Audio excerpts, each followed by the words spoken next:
church. Good morning. It's a beautiful morning this morning. It's a blessing to be here.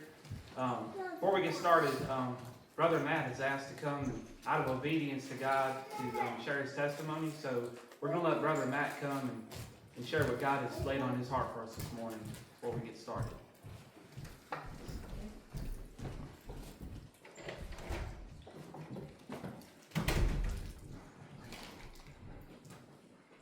Well, good morning, everybody. Good morning. Been up all night thinking about my life and thinking about how I've come through it, and I'm a better person. And wrote down 3 words on this little piece of paper. It says divine intervention testimony. And I believe we're all led through the divine spirit.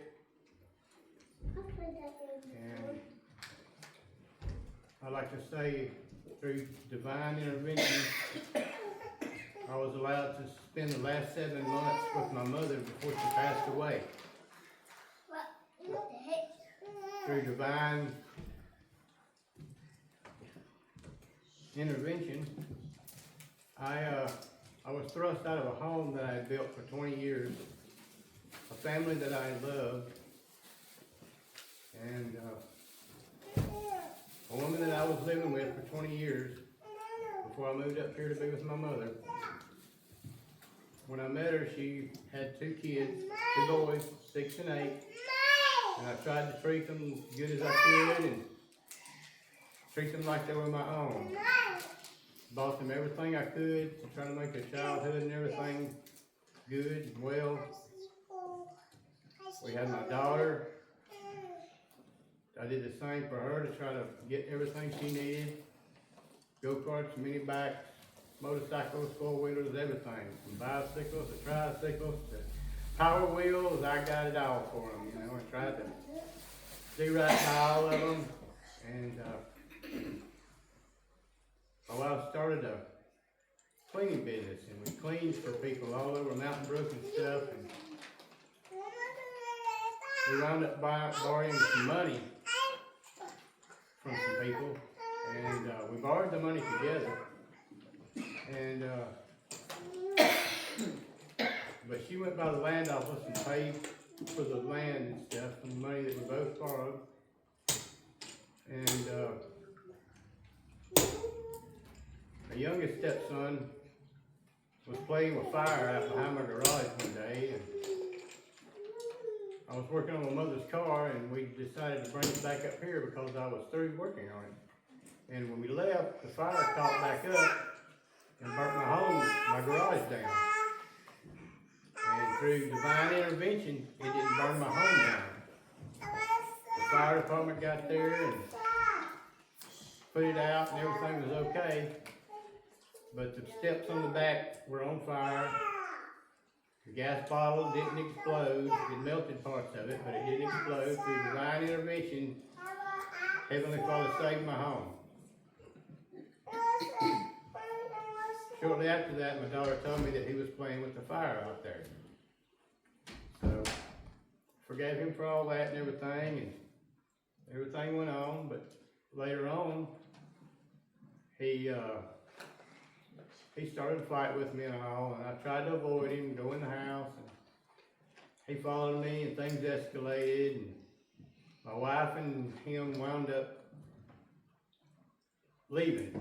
Well, she had called me later on and told me that, you know, it's my property, it's in my name, the home's in my name, and I'm the one that had put the trailer there, you know. It was just a small 2-bedroom trailer. And I allowed my wife's brother to live there when their home burnt down. He had 4 children. It was tight. It was crunched together, but, you know, I always tried to help everybody as best I could. I allowed my oldest stepson to live there with his family. And after that, after everything that happened with me and my youngest stepson, I allowed him and his wife to live there with us. Well, things went on and all, and she had called me and told me that all the stuff was in her name and she wanted me to leave. Well, what could I do? It was all in her name, so I just started loading my stuff up and packing it up to move up here to be with my mother.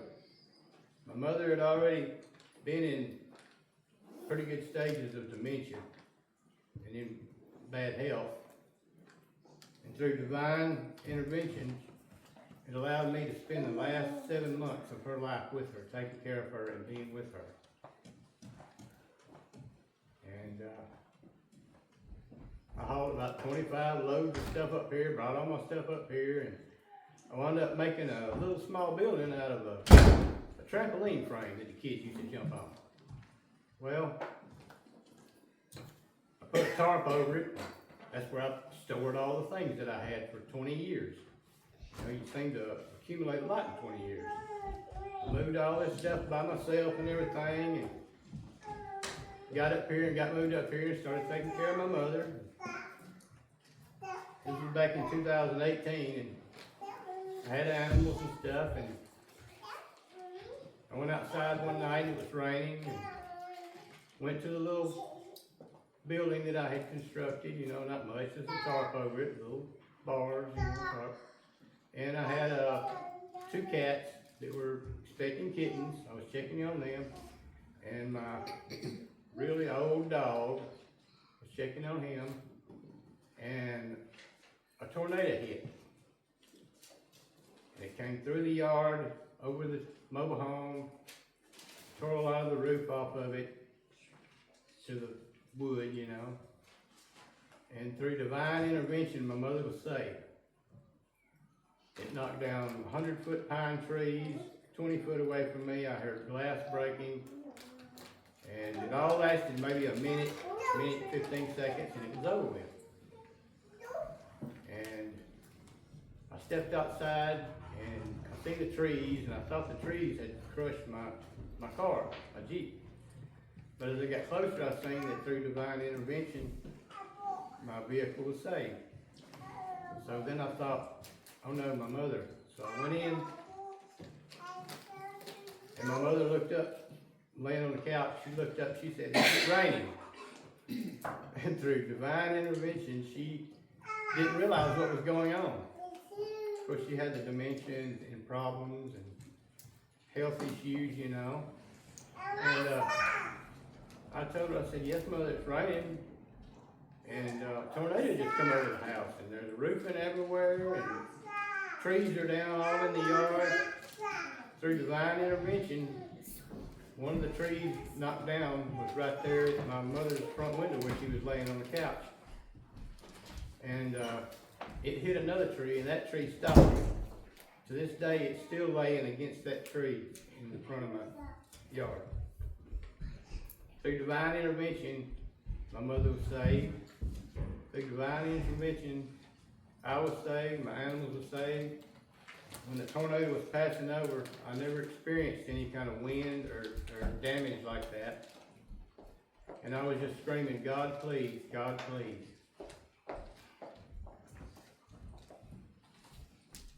After that, my mother's condition worsened. She wouldn't come outside. It was hard for her to eat. I tried to do everything I could do to take care of her and cook for her and be with her and take care of her the best way I could. But she developed a urinary tract infection, which led to infection in her blood infection. And so we had to call the ambulance and come get her, and they said that her vitals wasn't good. So they took her to Riverview Hospital, excuse me, down here at Gadsden. And I had to sign for several little procedures, you know, for them to do, the MRIs, the back stuff they had to look at on her back, and different procedures. You know, I signed for all this. Well, I took my daughter to visit with her, you know, and they couldn't hardly wake my mother up. She was in ICU, and they had her so heavily sedated that whenever they woke her up, they had to slap her in the chest real hard, and it startled me. Well, when she came to, she didn't know where she was. she didn't know things that she should have known. And the nurse looked at her and asked her questions, and she didn't know the questions, the answers to them. And she looked at me and she said, "Do we have any pot pies in the refrigerator?" I said, "No, Mother, you're in the hospital. But when you get home, we'll get you some more food, some better food." So shortly after that, they used up all her Medicare, and they sent her to this, the home to be, and then sent home after that. She came home, I had to make ramps so they could get her in the trailer, and had to clean out her bedroom, and put air conditioner in there, and a lady from Medicare brought a bed, and I helped her put the medical bed together, and put the air conditioner in the bedroom, cleaned it all up, put her TV up on a stand, tried to make her as comfortable as I could. And I took care of her, and bathed her, and changed her, and everything, and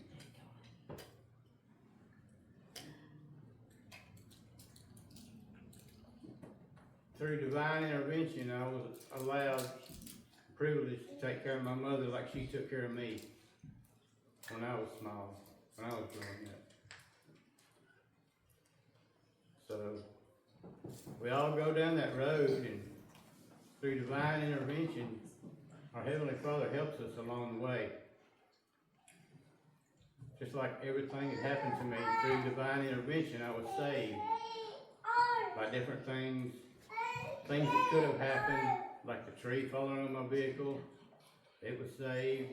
Like me, I was waiting for that tornado to pull me up in the air. As it was passing through the yard, I reached up and I put my hands on the top of it, and I was holding it down, and I could feel it pulling me up into the air. Through divine intervention, Heavenly Father saved me, my animals, my vehicle, my mother. Through heavenly intervention from the Heavenly Father, I was thrust out of a home that I had built for 20 years in a family that I loved and I took care of. So we ought to go through life with the Heavenly Father looking over us through divine intervention. And I truly believe in divine intervention. It's something that just happens, And as I was taking care of my mother, I fell out in the yard and broke my leg and didn't know it. Well, I continued to take care of her and all, and a couple weeks later, my mother passed away, but like a week later, my leg started turning black, and I didn't know why. And I got type 2 diabetes, and I take medicine, and I hadn't been able to feel my legs from the knee down. Well, I didn't know I broke it. I just jumped right back up, finished cutting a little bit of grass, went in and checked on my mother, but a few days later, it started turning black. So when my mother passed away, I just wanted to go to her funeral, in Mobile, 500 miles away. But when my mother passed away, the very next day, her mother passed away. So I lost my mother. The next day, I lost my grandmother. I was not in shape to go to the funeral. I just went to my doctor, trying to get antibiotics so I could drive 500 miles to go to their funeral, and I couldn't. They told me that they couldn't help me, that I needed to go to the doctor. I needed to go to the hospital. Well, the next day, they called me and told me if I didn't go to the hospital, my white blood cell count was over 400, and if I didn't go to the hospital, I was going to die that day or the next day.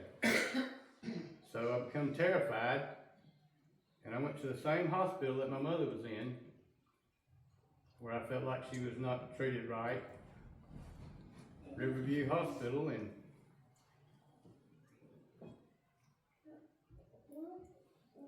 they didn't have an orthopedic surgeon to amputate my leg. It was so bad by that time. I done walked on it over 2 weeks, not knowing it broke. Through divine intervention, Heavenly Father helped me walk on that leg and I didn't feel any pain. Helped me take care of my mother until she passed away.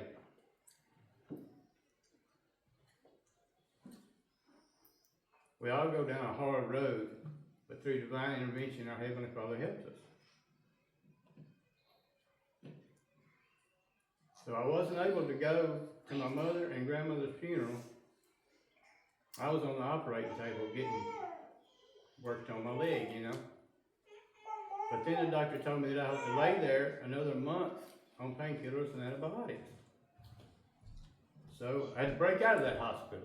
I wanted to live. I knew my leg had to go. There was no orthopedic surgeon. So I broke out of there. My leg was wrapped all up like a football. I had IVs hanging out of my arm, claw wrist tags on my wrist. And as I was leaving, I had drove myself there. I barely made it in the hospital. They had to pull me the rest of the way in the hospital when I got there. But as I was leaving, a lady in the parking lot told me, said, "Oh, I feel so sorry for you." I said, "Ma'am, don't feel sorry for me. I'm getting out of here. I'm going to live."